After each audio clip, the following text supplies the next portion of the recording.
Hello, everyone. I just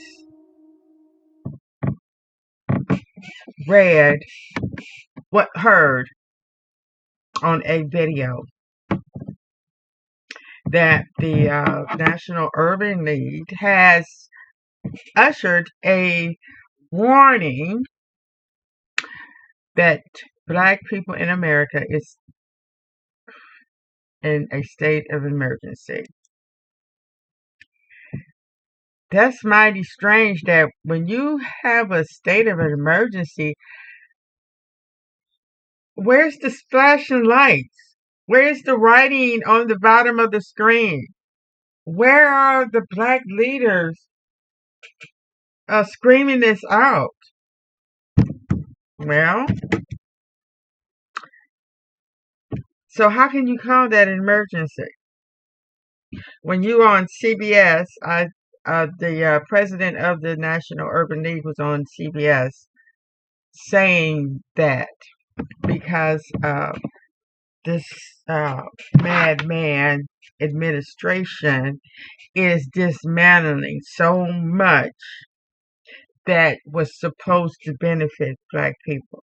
And you know what I say? We've always been in a state of emergency. Why do they have to wait till stuff gets so bad before they try to do something about it? We should have never stopped doing nothing about it. Our emergency started the day the white man came out of the Caucasus Mountains and start dismantling civilization with their greed and their cold-heartedness. Remember, white people come from the cold, and they are cold-blooded, cold-hearted. Now, you can say, and you can say it about anybody, all races, they have done good. And it's a shame that they can't do good all the time. And we need to really stop. If we would just never really got involved with them in their politics.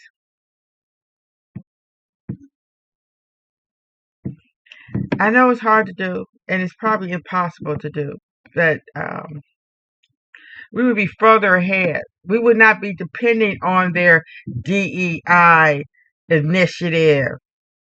We wouldn't have had to go beg them for money, jobs. We would never have to lower our standards to live among them if we had just stayed separated. I believe separated but equal is the way it was intended to be. This world is too big to have to live under a tyrant, a dictator, a genocide homomaniac that feeds on people's pain and suffering, that is bloodthirsty, that wants to see the Black and brown people back in servitude. How did it get this way? It got this way because we let it get that way. Because we were so busy partying, thinking that we free now, thinking that we got it going on, and listening to these rich Black folks and supporting their ignorant ass shows and listening to their garbage music.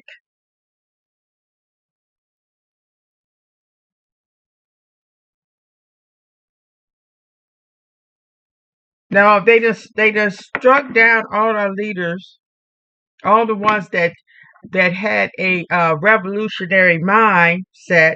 Now we stuck with fame chasing bootlegging, licking leaders. Now, they always bring up that uh, um, I have a dream speech,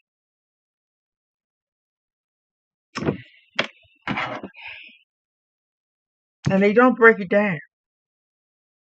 That speech was really geared to the white man. That I have a dream that you'll wake up and see the path that you're going down, because when you're gonna hit that spot, and all your crap is gonna be taken out, just like that bomb you dropped on Hiroshima.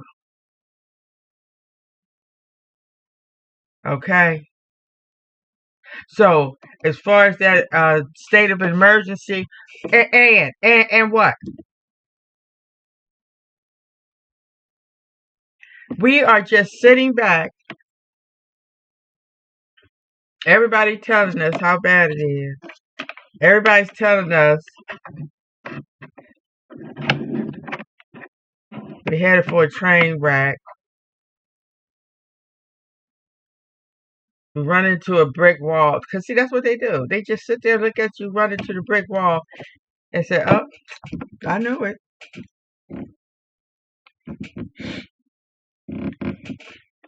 What we going to do about it? They keep saying, go to the one that made the problem to solve the problem. You don't do that.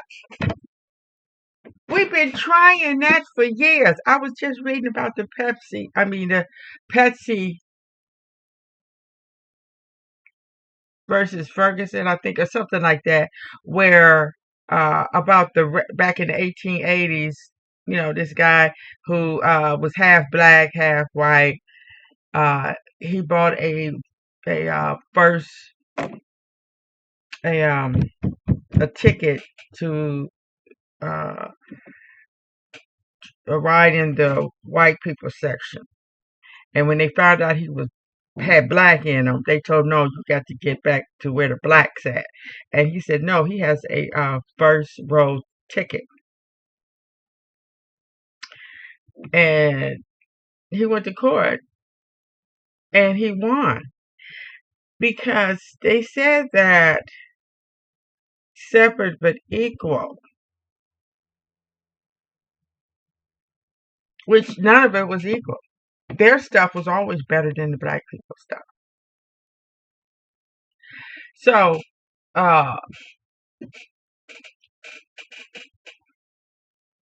we have always been fighting for equality, and we should have never stopped. We shouldn't have never act like anything was equal. And see, we start teaching our kids and showing our kids that, oh yeah, you cool now. You ain't got to fight. And see, the fight, it just stopped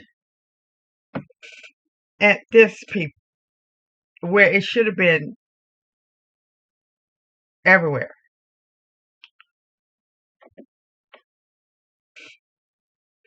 We should have been raising warriors for change every generation.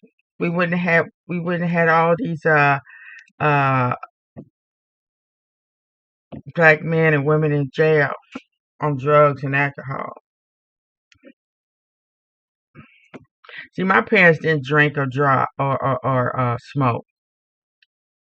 My father smoked and drank when he was young, but when I was growing up, they didn't drink and smoke. Their life was making money, buying pretty stuff, instead of making sure their kids carried on the torch of warrior of change, raising kids to be revolutionary. But that didn't happen, and that didn't happen in a lot of homes. That's why my generation's kids are out there killing each other. and their kids. My kids are out there shooting one another at 13, going to prison. We have 13, 14-year olds in prison for the rest of their life. Now they keep talking about rallying to get our voices together and make changes and policy changes.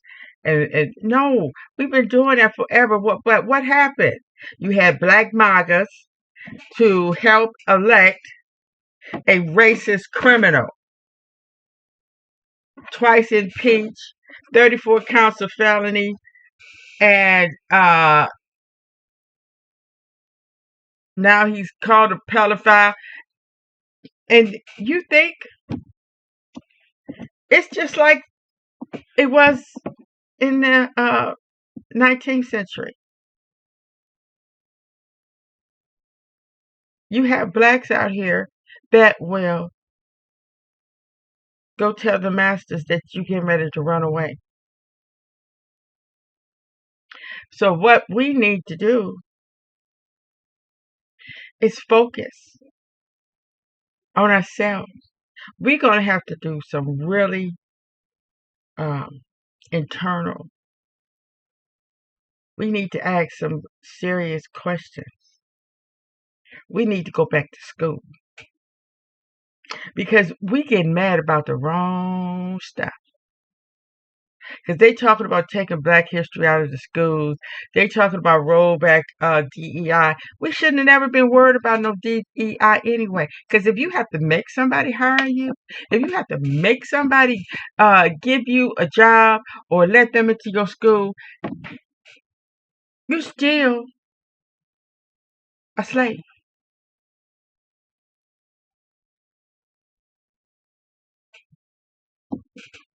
We're going to have to get schooled.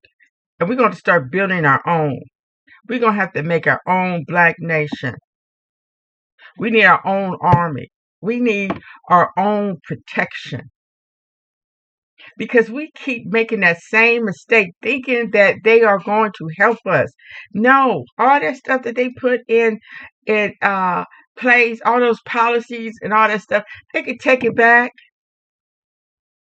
And they're going to always have in there some red tape. They're going to always have some loopholes.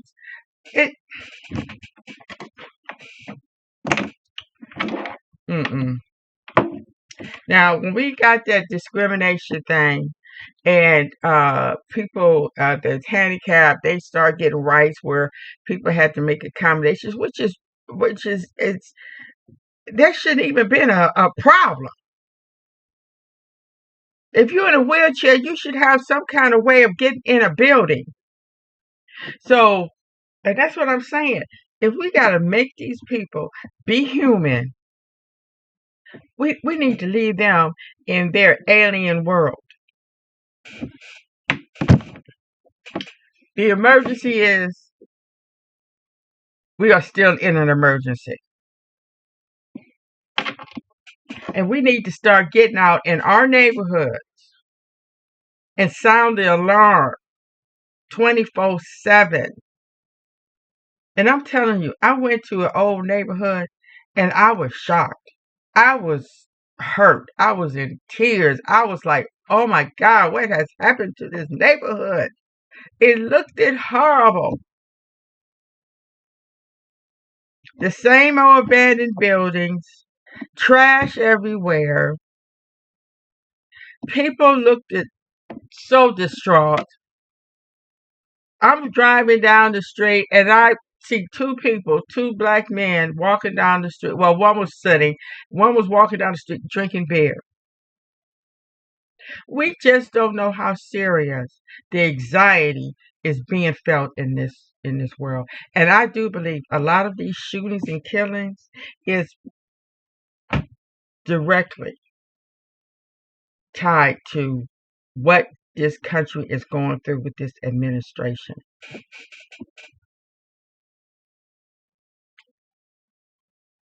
All right. Thank you for listening. Have a wonderful, wonderful day.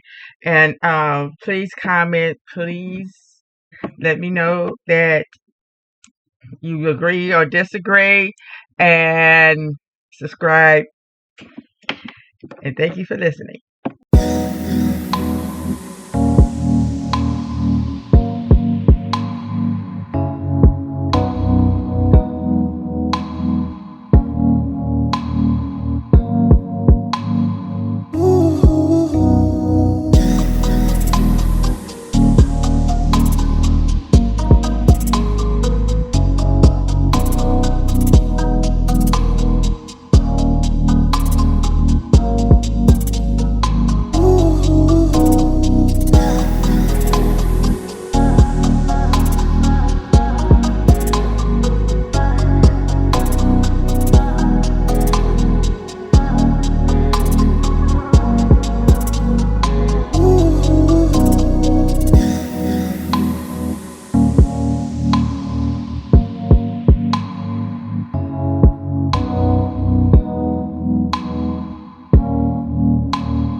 This picture, doesn't it show you what civilization is supposed to look at versus what we have been made to live in?